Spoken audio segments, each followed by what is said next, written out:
तो prime video India पे एक डॉक्यूमेंट्री सीरीज आई है जिसका नाम है एंग्री यंग मैन, जो बेस्ड है on the life of Salim Javed. अगर आपको नहीं पता है तो सलीम जावेद वही राइटर डुओ है जिन्होंने 1970s में ऐसे ऐसे मूवीज लिखे हैं जो एक बहुत ही बड़ा पास्ट है इंडियन फिल्म हिस्ट्री का। मैं बस 3 नाम लूंगा और आपको समझ आएगा कि क्या थे वो। डॉन, शोले एंड दीवार।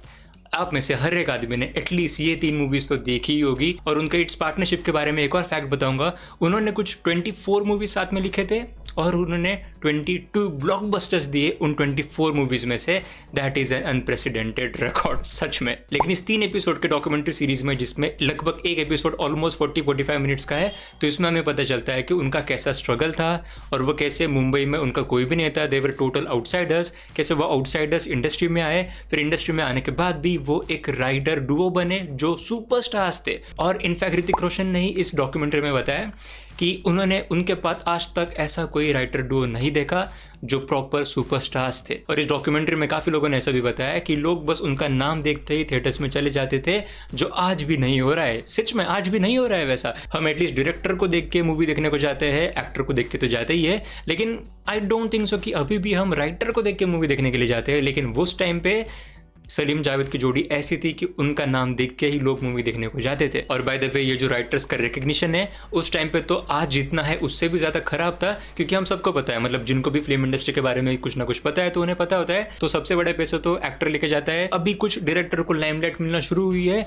लेकिन राइटर्स को अभी भी लाइमलाइट नहीं है, और ये तो आज है। लेकिन ये जो सलीम जावेद का टाइम था 1960s का, 70s का, ये तो इससे भी ज़्यादा खराब था, क्योंकि उस टाइम पे तो राइटर्स को पोस्टर पे भी क्रेडिट नहीं दिया जाता था। इनफैक्ट उनकी ही एक मूवी थी जो उन्हें पता था कि हिट होने वाली है, तो उसके जो पोस्टर्स वगैरह मुंबई में रात को लगे थे तो उसमें उनका नाम ही नहीं था। तो उन्होंने खुद से एक पेंटर को हायर किया और उसको बताया कि भैया ये स्लेट वगैरह है, इस पे हमारा नाम छपा है सलीम जावेद, इसको जाके प्रिंट करके आओ, इसको जाके चिपका के आओ सारे पोस्टर्स पे जो भी रात को लगे थे मुंबई में। और ये जो राइटर्स का रिकग्निशन है दैट इज रियली इंपॉर्टेंट, क्योंकि पिछले ही साल अगर आप देख लो तो जो सैग एफ्ट्रा स्ट्राइक हुआ था हॉलीवुड में, वो इसी बात को तो लेके था कि राइटर्स को रिकग्निशन नहीं मिलता है, राइटर्स को उतना ज़्यादा पे नहीं मिलता है, ज़्यादा पे नहीं मिलता है, रिकग्निशन नहीं मिलता है।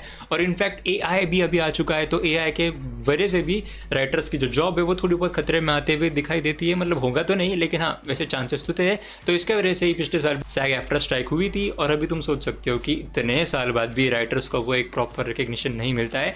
And I feel this docu series in fact is really important for current times, जहाँ पे हम सेलिब्रेट भी कर रहे हैं उनके लेगेसी को, और उनके स्ट्रगल्स क्या कहते हैं, इंडस्ट्री के स्ट्रगल्स क्या कहते हैं, राइटर्स के पर्सपेक्टिव से वो भी हमें देखने को मिलते हैं।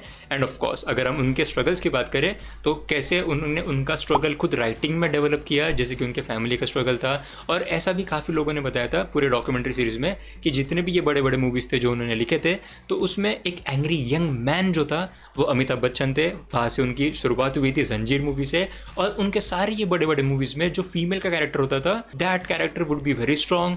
बड़ा ही कॉन्सिक्वेंस नहीं होता होगा, लेकिन उनका फीमेल कैरेक्टर स्ट्रॉन्ग होता था।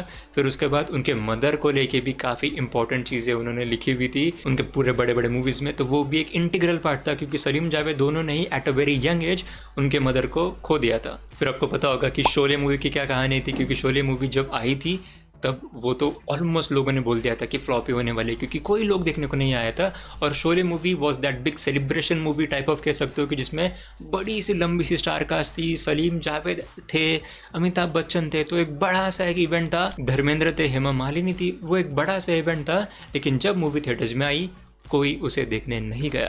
फिर उसके बाद उन्होंने इनफैक्ट बात भी करी थी, मतलब प्रोड्यूसर्स के साथ बैठे थे, सबके साथ बैठे थे, और वो एकदम बात भी कर रहे थे कि अमिताभ बच्चन की जो एंडिंग थी उस मूवी में जहाँ पे वो मर जाते हैं उसको हम चेंज कर देंगे और अमिताभ बच्चन के कैरेक्टर को जीने देंगे। लेकिन फिर सलीम जावेद बोले कि नहीं, हमको भरोसा है, और उन्होंने रीशूट्स नहीं किए, और उन्होंने डिसाइड किया कि ठीक है, हम मंडे तक रुकेंगे।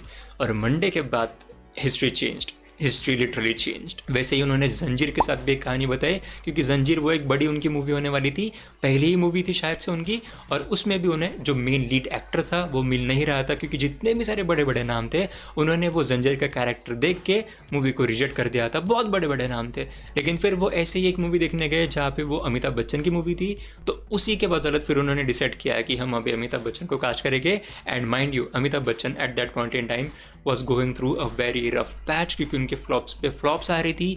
इनफैक्ट अमिताभ बच्चन ने खुद इस डॉक्यूमेंट्री में कहा कि जब आपका काम नहीं चल रहा है और तब अगर कोई खुद राइटर आके आपको उनकी कहानी नरेट कर रहा है तो it's a big moment for you. तो उन्होंने मूवी को अपनाया, मूवी में उसने काम किया and that became a blockbuster. और फिर उसी मूवी से जो हम अमिताभ बच्चन के साथ जो टैग एसोसिएट करते हैं एंग्री यंग मैन वाला, तो वो उसी मूवी के बाद से शुरू हुआ, क्योंकि फिर शोले भी आई, डॉन भी आई, दीवार भी आई उसके बाद। तो that was literally the birth of angry young man. I am very sorry, मेरे यहाँ पे लाइट चली गई है। फिर इसी के साथ उन्होंने उनके सेपरेशन के ऊपर भी बात करी कि क्या की वॉट इंस्पायर्ड द सेपरेशन, क्योंकि इतना अच्छा वो काम कर रहे थे कि फिर कैसा उनका जो सेपरेशन हुआ तो वो पूरे इंडस्ट्री को हिला दिया था। उसके ऊपर भी अच्छी तरीके से उन्होंने बात करी। तो I really like whole documentary series, और मैं रेकमेंड करूँगा अगर आप फिल्म में इंटरेस्टेड हो या फिर आपके फादर वगैरह हो जो वो एरा से है, तो उनको भी आप ये डॉक्यूमेंट्री दिखा सकते हो क्योंकि it will be a very nostalgic moment for them. फिर अगर आप फिल्म्स में इंटरेस्टेड हो या फिर आप कोई फिल्म स्टूडेंट हो तो I would really recommend you to watch this documentary series. बाकी as always thank you so much for watching.